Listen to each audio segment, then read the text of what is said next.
Saúde a igreja na graça e na paz do Senhor Jesus, amém? Vamos abrir nossas Bíblias em Gálatas capítulo 3. Gálatas capítulo 3, nós vamos ler do versículo 23 ao versículo 29. Amém? Diz assim a palavra de Deus, Gálatas 3, de 23 a 29. Mas antes que viesse a fé, estávamos sob a tutela da lei e nela encerrados, para esta fé que de futuro haveria de revelar-se.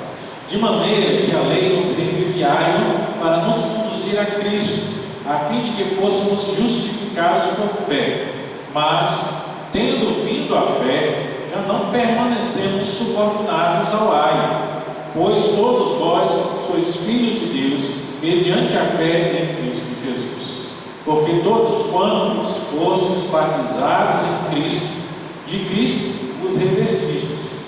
Dessarte, não pode haver judeu, nem grego, nem escravo, nem liberto, nem homem, nem mulher, porque todos vós sois um em Cristo Jesus.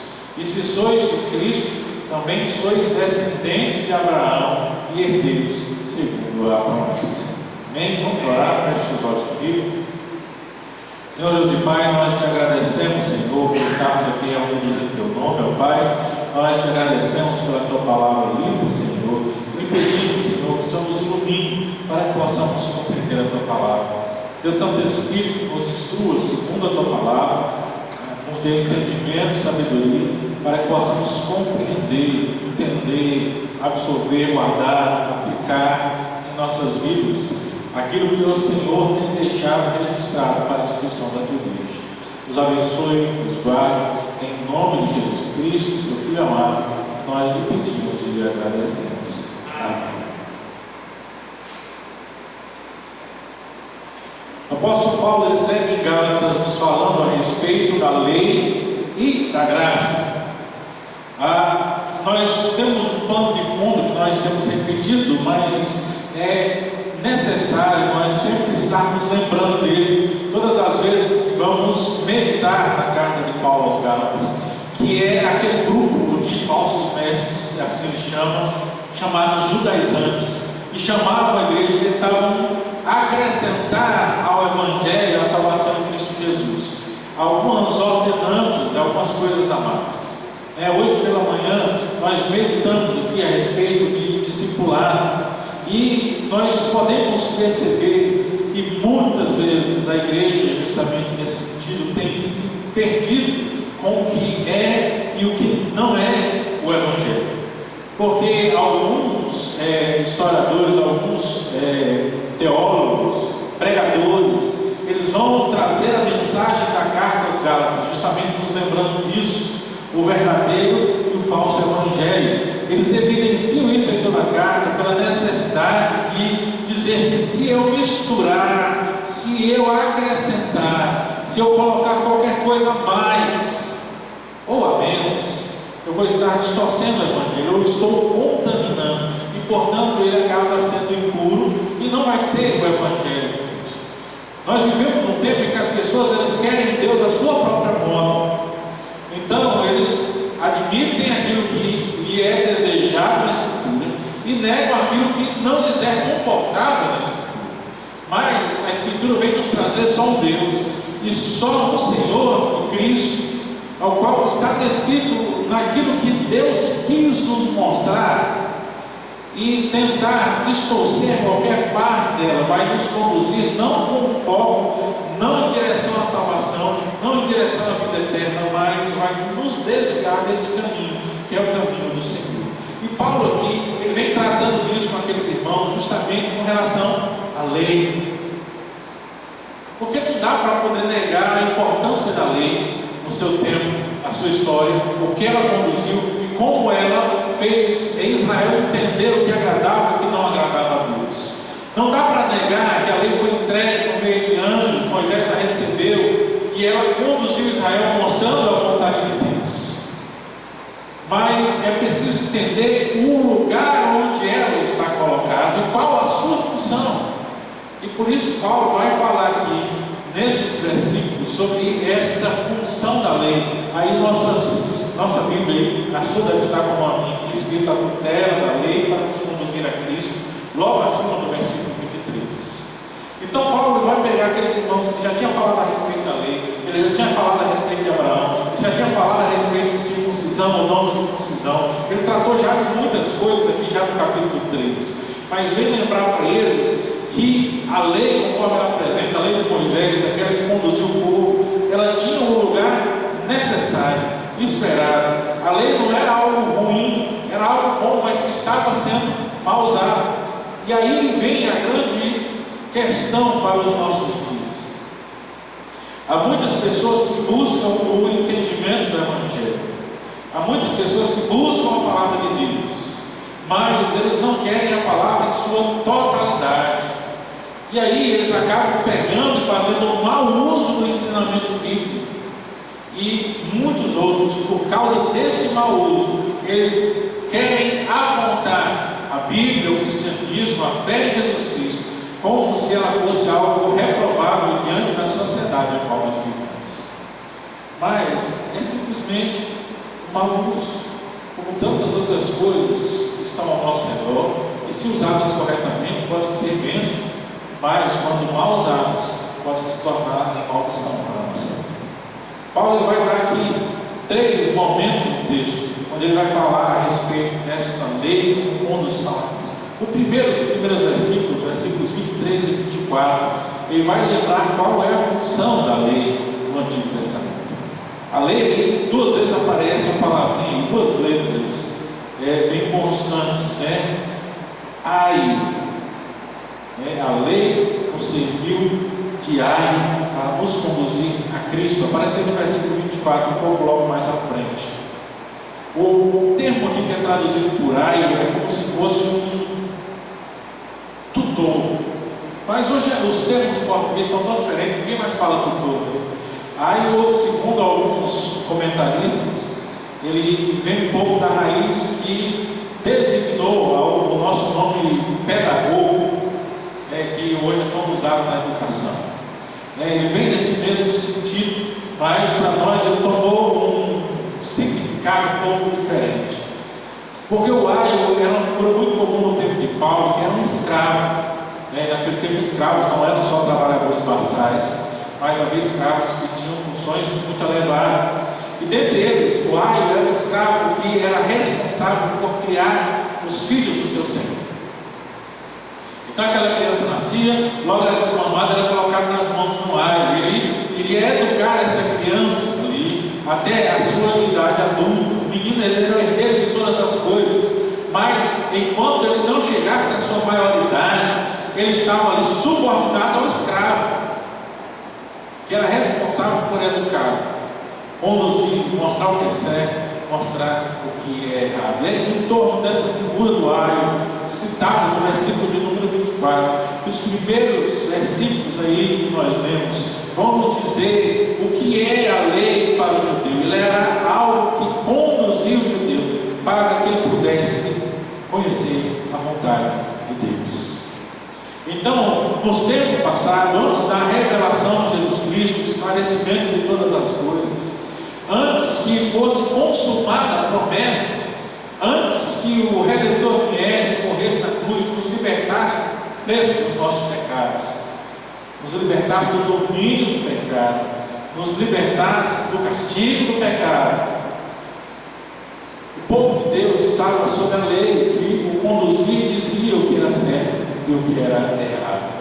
A lei era uma mostra para dizer: olha, tudo isso aqui desagrada a Deus. Ela nunca teve por objetivo salvar ninguém, como algumas pessoas hoje costumam fazer, né? As pessoas pensam que no Antigo Testamento as pessoas foram salvas pela lei, e no Novo Testamento é o tempo da graça, mas não há salvação pela lei. Paulo deixa isso muito bem claro durante o texto de Gálatas, quando ele vem dizendo continuamente, constantemente, que a lei não pode salvar ninguém. Mas é interessante como nos dias de hoje, ainda muitas pessoas, ainda muitos grupos religiosos, intitulados como cristãos, eles ainda atrelam a salvação ao cumprimento de uma série de ordenanças, de obrigações, para que ela possa ser merecida. Mas o grande segredo é que nós nunca merecemos. nós nunca vamos merecer, mas há uma razão de ser, há um entendimento. E o versículo 23 ele vai nos dizer aí com clareza que antes que viesse a fé, o povo de Deus estava debaixo da lei, sob a tutela da lei, tutorada pela lei, e nela encerrados. Olha que interessante aqui quando ele coloca no versículo 23: eles estavam encerrados, quer dizer, estavam presos dentro da lei, esperando, porque ele diz no final do versículo 23 ainda, esperando a fé, para esta fé que de futuro haveria de revelar-se. É interessante o reverendo Leandro Lima comentar o versículo número 23 aqui. Ele vai nos lembrar que o sentido aqui não é temporal, não é que veio a lei para depois vir a fé, mas é um sentido que é um processo que acontece com todo cristão durante a sua vida. Ao tempo que você vê, você tem o conhecimento daquilo que é dito, que é certo, que é errado, o que agrada, o que desagrada a Deus. Mas ao tempo que nós entramos em um relacionamento com Deus. Então antes nós vivemos sobre aquilo que observamos, aquilo que é ensinado, aquilo que é dito, que é certo e que é errado. Até nós entendermos e nos relacionarmos com Deus. E a gente vai entender que esse aprendizado é para agradarmos ao Deus vivo, santo, verdadeiro, mas que não depende da nossa salvação dessas coisas.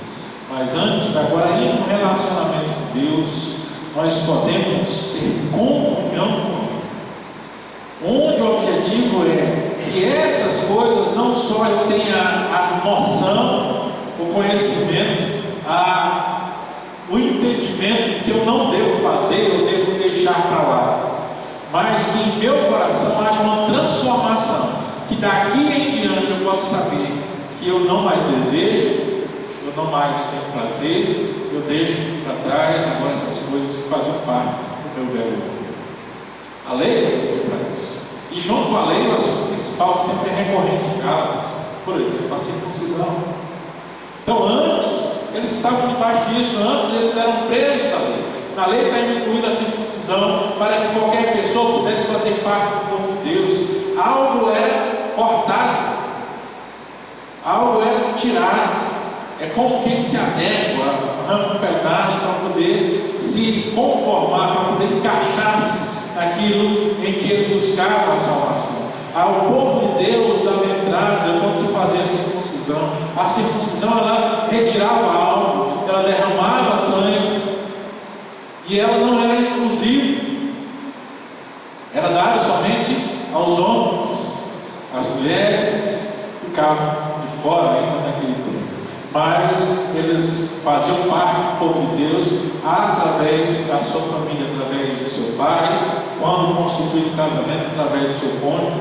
Mas o objetivo era mostrar que era algo limitante e que haveria um tempo em que tudo isso se abriria e a abrangência seria diferente, em que eles não estariam mais sujeitos àquelas pequenas coisas, mas o grande amor de Deus seria derramado sobre eles. Então, primeiro Paulo vai nos mostrar que nós éramos servos da lei, estávamos trancados, presos, enraizados, acorrentados a essa lei que servia para nos conduzir. Ela estava ali apontando, muitas pessoas não perceberam. Quando ele exigia que o cordeiro fosse sacrificado para pagar o preço dos pecados, ele estava apontando Cristo no futuro, mas muitos judeus não perceberam isso. Quando os seus sacrifícios, quando exigia a santidade do seu povo, não se misturar com outras nações, ele estava apontando a necessidade do nosso relacionamento com Cristo futuro, mas embora muitos não tenham percebido. Então, nós estávamos presos sobre a lei. Talvez você ainda tenha um pouco desse entendimento na sua cabeça. Talvez em mente você pense e busque uma forma de agradar a Deus, como se a sua obediência não fosse o suficiente, porque na verdade Ele vai bater em nossos corações, porque ela nunca é suficiente. Então nós vamos sempre estar sendo cobrados, nós vamos tentar fazer alguma coisa, nós somos inclinados para isso, até o momento que nós descobrirmos o nosso relacionamento com Cristo, até o momento de se manifestar em nosso coração aquilo que Paulo fala aqui em Gálatas capítulo 3, versículos 23 e 24. A fé se manifestar em nós, a fé que vem adiante, a fé que vem depois, para que a justificação pela fé seja implantada em nosso coração. Então, primeiro, a lei, a ordenança, o trabalho, tudo aquilo que era apontado como uma obrigação para agradar a Deus. Paulo vai dizer, olha, isso era passado. Isso serviu para nos mostrar, para a gente entender a nossa necessidade. Quando você fala para alguém sobre o Evangelho, um grande problema dos nossos dias são que as pessoas muitas vezes se acham não necessitados. O ser humano, ele se acha uma pessoa boa. Ele tenta dizer, não, vou colocar na balança, eu fiz muitas coisas boas. Se colocar na balança direitinho, acho que dá para poder pesar para o lado bom e conseguir a minha entrada no céu. Então a ilusão que se espalha nos corações. A lei, ela não veio para nós tentarmos dessa forma conseguir a nossa salvação. Ela veio principalmente para nos mostrar que nós somos necessitados, para demonstrar a nossa necessidade. E aí, quando Cristo se apresenta a nós derramamos a nossa vida diante dos seus pés. Então, sim, versículos 23 e 24 nos apresenta a lei como um tutor, como alguém que nos prendeu em determinado tempo, para nós entendermos a nossa necessidade de Deus. Mas já estava apontando para um Redentor necessário. Quando esse Redentor ele se manifesta em nós, é preciso que nós abandonemos aquilo que nos prende. Versículo 25 nos diz aí, mas tendo vindo a fé, já não permanecemos subordinados ao ai, pois todos vós sois filhos de Deus mediante a fé em Cristo Jesus. Paulo apresenta aqui uma ruptura. Por que ele está apresentando isso? Ele está lembrando para os seus ouvintes, no caso, os seus leitores, o que aconteceu na vida deles. Eles já tinham ouvido a respeito do Evangelho, eles já tinham entregado a sua vida a Cristo, eles já tinham sido transformados, mas agora estavam sendo levados por uma conversa, porque eles precisavam de algo mais além de Jesus Cristo. Então ele vai lembrar, lembra do que vocês passaram, lembra como vocês aceitaram, lembra como a fé transformou seus corações. Não faz sentido. E aí vem a figura mais uma vez do tutor que toma conta do filho do Senhor das terras. Uma vez que o garoto ele se torna maior de idade, uma vez que ele alcança a sua independência, ele agora não mais obedece ao seu tutor, mas agora ele é senhor do seu tutor. O garoto que antes obedecia e era castigado por aquele escravo que o educava, quando chega à idade adulta, quando ele já tem a capacidade de poder entender as coisas, de poder dialogar e se relacionar com o adulto, agora ele vai assumir a sua posição como herdeiro, como dono de todas aquelas coisas. E então agora não mais o aio o comanda, mas agora ele se torna senhor do seu tutor, porque ele agora vai estar debaixo do seu comando, debaixo da sua autoridade.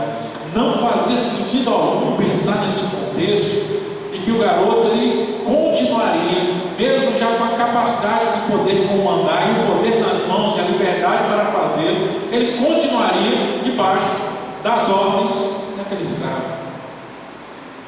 Não de forma depreciativa, não pensando como assim alguém que queria agora, eu vou mandar em você porque você mandou muito tempo em mim, mas é o sentido que não faz mais sentido ele continuar obedecendo, não no sentido do ensinamento, mas se submetendo às ordens de alguém que agora já não tem poder sobre ele.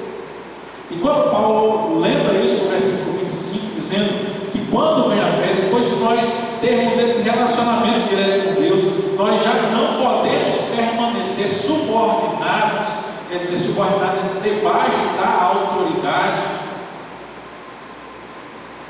Ele vem dizer justamente o caminho natural que acontece com todos nós. E aí vem, quando nós nos deparamos com pessoas que aceitam o Evangelho, novos convertidos, é comum no primeiro momento muitas dúvidas serem tiradas. É comum para os pastores a gente ouvir as pessoas me perguntando, mas pastor, isso é pecado, aquilo é pecado, isso é outro é pecado, uma série de dúvidas que que é muito bom no começo da caminhada, quando nós nos preocupamos com essas coisas.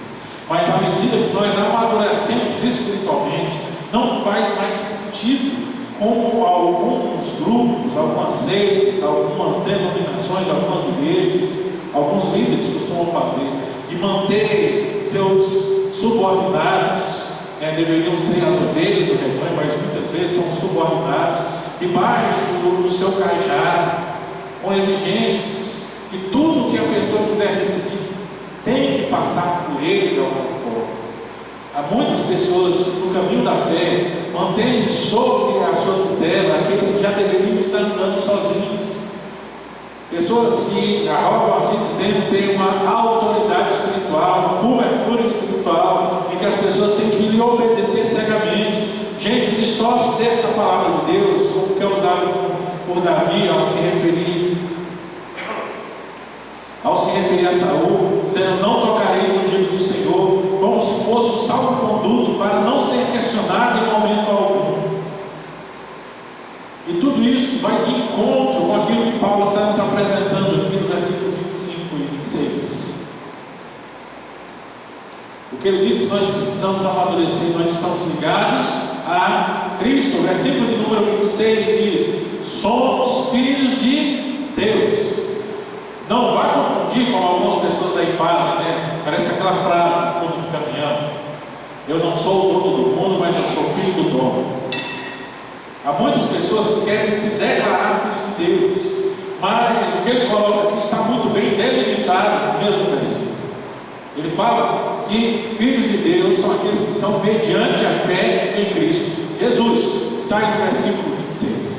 Então, aqueles que têm fé, essa fé que estava para se revelar, conforme nos diz no versículos 23 e 24, essa fé tendo vindo,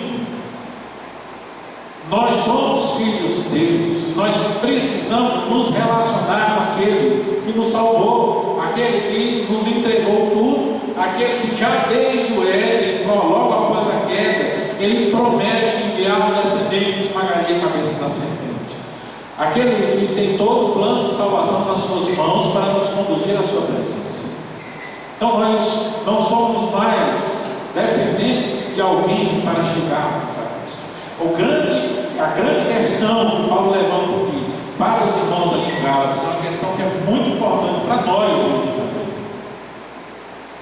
Nós não precisamos de um intermediário para que possamos nos relacionar com Deus.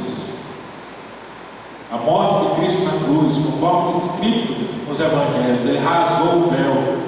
O significado é que agora nós temos entrada diante de Deus.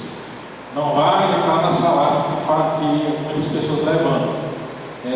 O véu rasgado. Outro dia eu vi um certo pregador de internet tentando dizer que na verdade o véu não rasgou, não é que a gente pode entrar.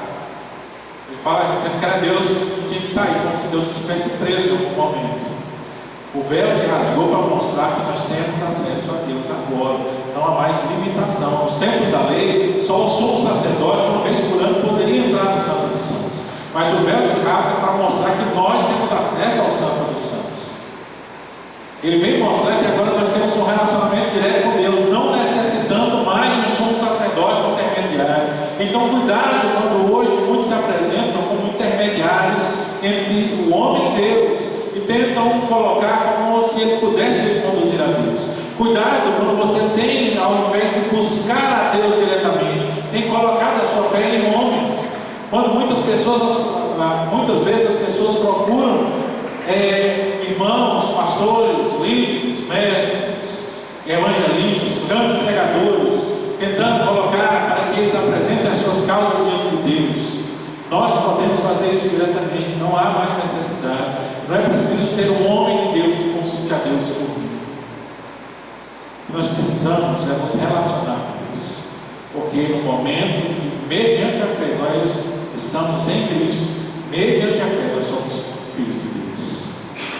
Então, o aio fica para trás, o intermediário ele fica para trás, o relacionamento mediário fica para trás. Hoje nós acessamos Cristo diretamente e através dele nós somos vistos por Deus. Nós hoje somos absorvidos em Cristo. Quando ele fala no versículo 23, 26, mediante a fé em Cristo, esse mediante é através. Não é através só no sentido de uma ajuda, não é só no sentido de condução, mas é passando por Cristo que nós chegamos a Deus.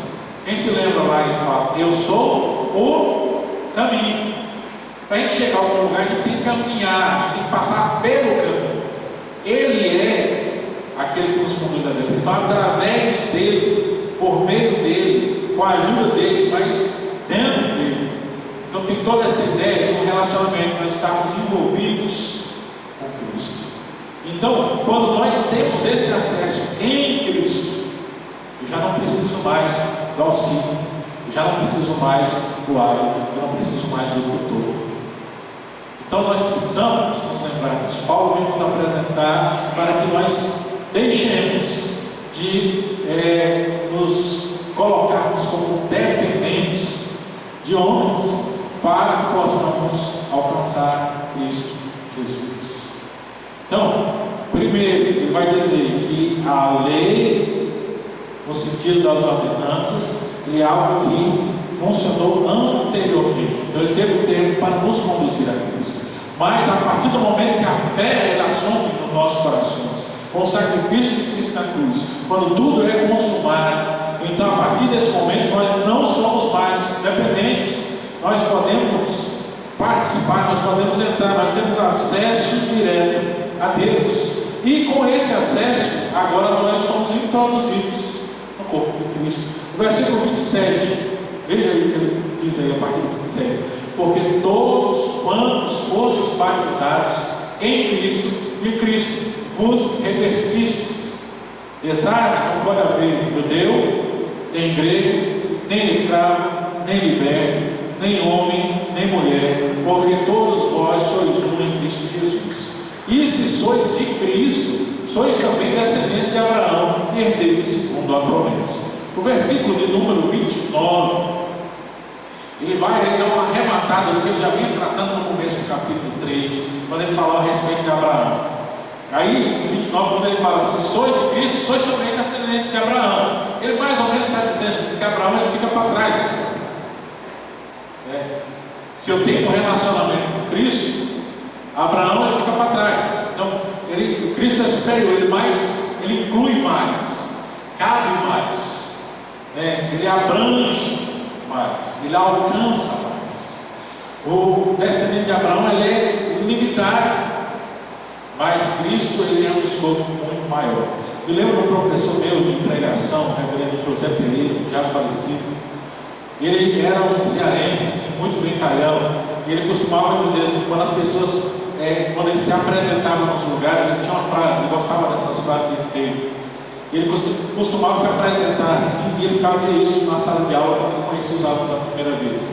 Ele se apresentava dizendo o seu nome, José Pereira, e ele se apresentava como servo de Deus em Cristo Jesus, emprestado à igreja presbiteriana até que Jesus volte. E eu achava muito interessante, ele explicava isso. Aquilo, a comunidade a qual nós fazemos parte, era muito importante, mas Cristo abrange tudo e todos. Então, quando alguém coloca a sua igreja, a sua denominação, quando alguém coloca só aqueles que estão debaixo de determinado líder, aqueles que estão só num determinado foco ali, como o único caminho que pode conduzir, ninguém fora deles, isso aí é um pouco daquilo que Paulo está combatendo aqui nesses últimos versículos, quando ele diz em Cristo nós somos abrangidos. Você vê que no versículo 27 ele vai trazer o batismo. Por quê? Porque no tempo da lei, ele está falando lá nos primeiros versículos que nós lemos, a forma de incluir alguém no corpo de Cristo era a circuncisão. Israel era o povo de Deus, o povo escolhido. Então, gregos, gentios, tinham acesso, a não ser que eles se transformassem naquilo que eles chamavam de prosélitos. É de hoje onde vem a palavra proselitismo, que ainda é usado no nosso tempo, pouco usado, mas ainda aparece de vez em quando. O prosélito era alguém que abandonava o seu povo e a sua fé para entrar em outra fé, no caso no judaísmo. E essa pessoa ela tinha que fazer o quê? Ela tinha que deixar todos os costumes costumes, e esses costumes eram religiosos e familiares, e se submeteu aos costumes judeus. Então, se circuncidava. Todo macho se circuncidava, o chefe da família, todos os homens da família se circuncidavam. E aí, com eles, toda a família, todos os servos, todas as crianças, todas as mulheres, elas passavam a fazer parte do povo de Deus. Esses eram os prosélitos. Isso se dava através da circuncisão. E como a gente falou, era algo limitado. Por quê? Porque ela só era feita nos homens. E era um corte onde se tirava alguma coisa. Era um pedaço da pele retirado. Então você tira alguma coisa, não acrescenta. Mas quando ele fala do batismo, ele vem mostrar que o batismo é o sinal da nova aliança. E sendo nova, e sendo em Cristo, ele é mais abrangente, ele é maior. Por isso, no versículo de número 28, ele faz questão de elencar as categorias de pessoas. Veja bem como faz sentido quando você entende que na circuncisão, para fazer parte do povo de Deus, só os homens recebiam a marca. Só aqueles que se subordinavam ao povo recebiam a marca. Então, primeiro ele começa no versículo 28 dizendo: dessa forma não pode haver judeu, nem grego. Olha uma inclusão. Primeiro, só os judeus eram circuncidados. Então, como é que eles chamavam os gregos? De incircuncisos ou impuros. Esse impuro aqui é o contrário de santo. Então, se o povo de Deus é um povo santo, e pensa na igreja como santos em Cristo Jesus, quando você fala de impuro, é uma pessoa que não é santo. Já viu que de vez em quando a gente usa assim, fala não, as pessoas do mundo. E aí quando você fala isso, quem é do mundo, que não faz parte de nenhuma comunidade cristã, que não conhece a linguagem, ele não entende, né? Ele vai falar, não, eu sou do mundo mesmo, que é ser do outro planeta. Não é a linguagem nossa, mas aqui é a mesma linguagem, judeu e grego. Então não há mais divisão de judeus, santificados, separados, e gregos. Todos são juntos. Não há mais nem escravo nem liberto. E aqui é um negócio interessante, quando você lê os textos do Novo Testamento e vê essa palavra liberto e escravo, lembre de uma coisa que eu vou falar aqui agora. Quando ele falava escravo e liberto, ele estava falando do mesmo tipo de pessoa. O liberto era alguém que foi escravo e depois foi liberto. Porque na sociedade daquela época, a pessoa, quando adquiria a liberdade da escravidão, ele não era considerado um cidadão como os outros, ele era um liberto. Então, o liberto era um escravo, mas que não tinha mais senhor, ele tinha se livrado disso, ele tinha conseguido adquirir a sua liberdade. Mas ele continuava na categoria de escravo.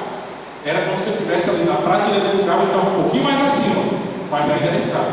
Ele ainda não era considerado como as outras pessoas na sociedade. Aí Paulo vai dizer que desses grupos que são colocados de lado, não há distinção. Nem aqueles que estão presos, nem aqueles que estão soltos, mas eles são também um em Cristo. Então há uma inclusão, não só de nacionalidade, de etnia, judeu grego, mas também de estado social, também não era uma limitação. E o próximo ele fala, nem homem, nem mulher. Por quê? Porque na antiga aliança, só o homem recebeu o sinal. Mas na nova aliança, tanto homem como mulher. Então olha como o batismo ele é superior à circuncisão. Ele vem para ocupar o lugar, mas ele é superior, porque agora, através do batismo, ele não está mais limitado só aos homens, mas as mulheres também recebem a entrada no reino de Deus. Eu acho interessante quando a gente observa esses detalhes, porque algumas pessoas insistem em dizer que o cristianismo é uma religião que segrega as mulheres. Mas na verdade, quando nós vemos o contexto que nasceu o cristianismo, ele mostra, especialmente os escritos de Paulo, geralmente toma muita cacetada por causa de algumas questões que ele teve que resolver lá em Corinto. Mas a gente mostra que Paulo ele fazia questão de mostrar que as mulheres agora, no Evangelho, elas estavam incluídas como personas na religião, não mais limitadas por seus cônjuges ou por seus progenitores. Então, não havia mais diferenciação. Então, ele mostra que o batismo agora, ele nos reveste de Cristo. Revestir é ter Cristo dentro, por fora, do lado, ao redor, por cima, por baixo, em todos os lados. Então, o verdadeiro cristão, quando é revestido em Cristo, estando em Cristo, ele não tem mais a necessidade, não é que ele vá jogar fora. Pense lá mais uma vez na figura do garoto que foi criado pelo escravo, pelo ai, e agora ele tem autoridade. Se o escravo o criou bem, com certeza ele desenvolveu carinho por aquela figura. Então ele não tem mais a obrigação de obedecer incondicionalmente. Mas o ai pode continuar ali do lado, ele pode continuar ouvindo, mas ele não vai pautar as suas decisões pelo que ele fala, mas aquilo vai ser um conselho, aquilo vai ser um esclarecimento, aquilo vai ser uma mensagem, algo que possa ser falado, que chame a atenção, e ele vai fazer o julgamento, se absolve, senão, porque agora ele tem autonomia. Então, quando ele fala de nós em Cristo, revestidos de Cristo, é porque agora nesse relacionamento, a lei, ela vai ser um consultor. A lei, ela vai mostrar, nós vamos aprender aquilo que é designado como agradando ou não agradando a Deus. Mas o nosso relacionamento com Cristo é que vai moldar e guiar as nossas decisões.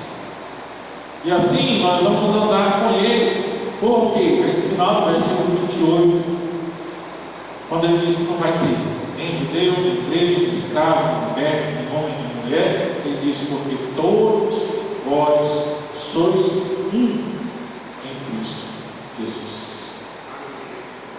O chamado justamente é isso, relacionamento com Deus.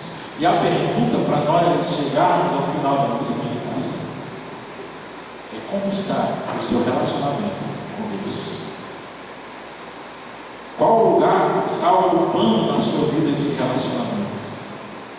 Quanto tempo você tem dedicado na sua vida para esse relacionamento? O que importa nesse relacionamento? As suas decisões. Você está indo, porque é uma grande dificuldade que a gente tem. Quando as pessoas elas entendem que elas não precisam, porque a palavra fala de graça, é um dom imerecido, eu não preciso merecer, Deus é que usa. Só que isso gera um efeito contrário no coração do homem, porque quando não tem obrigação, quando não tem alguém ali com um chicote praticamente na mão, às vezes o chicote a gente pensa literal, não é um chicote mental, vamos dizer assim. Tem alguém ali com um chicote dizendo: se você não fizer isso, você está em pecado. Se você fizer isso, você está desagradando a Deus. Deus vai lhe castigar por causa disso. Deus vai lhe castigar por causa daquilo. Quando isso é tirado, é o caso do aio, que ele fala que quando o aio sai, muitas vezes nós podemos acabar nos perdendo. E quando a gente não tem aquela obrigatoriedade buzinada sobre o nosso ouvido, dizendo que eu tenho que fazer, eu tenho que fazer, eu tenho que fazer, nós nos tornamos relaxados com as coisas de Deus. Porque a gente ainda está naquele relacionamento infantil com o nosso pai. Você já viu como é que funciona a criança nas fases? Quando a gente estuda psicologia, eles falam sobre as fases infantis, pai, da mãe. Só que a criança, ela tem os pais até uma certa idade, ela vai olhar os pais como se fosse o máximo de tudo, né? Já viu menino, principalmente menino, quando está o grupo discutindo: não, meu pai faz isso, não, mas meu pai faz isso. E aí falta brigar, porque o pai de cada um é melhor do que o pai do outro. Mas aí quando chega na adolescência, o que é que acontece? Aí inverte, aí não quer mais saber do pai. Meu pai é muito chato, meu pai não me deixa fazer nada. E entra naquela rivalidade com os pais. Quando chega na juventude, ele quer superar os pais. Mas é quando chega na idade adulta, quando a gente já está perto de perdê-los, muitas vezes, que a gente vai se lembrar e volta parece que volta para a infância. E a gente vai olhar e vai voltar aquele carinho, vai voltar aquela admiração. Aí é a hora que muitas vezes, já adultos, que a gente senta com nossos pais, já idosos, com eles, para poder ouvi-los, a gente ouve com aquela atenção novamente, como alguém que tem sabedoria para nos oferecer. Nosso relacionamento com Deus precisa também alcançar essa maturidade. Então, se primeiro muitas vezes nós nos revoltamos, eu falo que quando sai o chicote é a fase da adolescência. E aí muitas vezes nosso relacionamento com Deus, a gente abandona muita coisa, a gente deixa de ter prioridade nas coisas de Deus. Nós abandonamos a nossa frequência nos trabalhos da igreja, na comunhão com os irmãos, nós deixamos muita coisa para trás, porque não tem mais alguém ali batendo, dizendo que é pecado, que eu vou morrer, isso aqui. Mas é preciso nós entendermos o nosso relacionamento com Deus, amadurecermos esse relacionamento com Deus, para entender que é esse relacionamento que me molda e me dá o prazer de estar na casa de Deus, de orar, de ter comunhão, de fazer minha vida devocional, de ter prazer em leitura da palavra. Isso tudo vem com o amadurecimento. E aí, como ele fala no final do versículo 29, se pois sois de Cristo, também sois descendentes de Abraão. Se você está em Cristo, Abraão já está incluso. Não é que eu tenho que correr atrás. Esse sempre é o meu discurso com relação à maturidade cristã. Não é que eu tenho que começar a me preocupar com correr atrás. Eu tenho que fazer devocional, eu tenho que fazer isso. Conserve o seu relacionamento com Deus. Quando esse relacionamento for realmente verdadeiro, é como ele está dizendo aqui: estando em Cristo, já são filhos de Abraão. Ter um relacionamento maduro com Deus, aprofundado com Deus, esse relacionamento vai fazer todas essas outras coisas, elas fazerem sentido e elas fazerem parte da minha vida na medida certa. Não adianta tentar trocar a ordem das coisas. Cristo é superior. Pela fé nós estamos nele, somos filhos de Deus. Nos relacionando de forma madura, nos relacionando de forma, como podemos dizer aqui, com entrega total diante do nosso Senhor. Aí nós vamos ver que essas pequenas outras coisas que geralmente não são cobradas, elas são o resultado de um relacionamento sadio, de um relacionamento de entrega total ao nosso Senhor, por nós oferecer sua vida na cruz. Vamos fechar os nossos olhos? Senhor Deus e Pai, nós te agradecemos, Senhor, por estarmos aqui na tua presença. Nós te agradecemos, ó Pai, pela tua palavra, e nós lhe pedimos, Senhor, que teu Santo Espírito possa estar nos nossos corações, nos auxiliando a amadurecermos esse relacionamento com o Senhor. Que possamos, Senhor, assim estar, conforme a tua palavra diz, envolvidos no nosso Senhor Jesus Cristo. Estar nele, por meio dele, vendo para ele. Ó Senhor, que nós possamos estreitar, estarmos revestidos desse amor. E esse relacionamento amoroso possa transformar o nosso viver, possa transformar as nossas decisões, possa transformar a forma como nós buscamos, a forma como nós amamos aqueles que estão ao nosso redor, e a forma como nós amamos a tua palavra, a comunhão, louvar o santo nome, congregar com essa igreja. O Senhor esteja conosco, Deus Santo Espírito, nos auxilie, nos desperte para esse relacionamento profundo com o Senhor. Em nome de Jesus Cristo, seu Filho amado, nós lhe pedimos e agradecemos. Amém.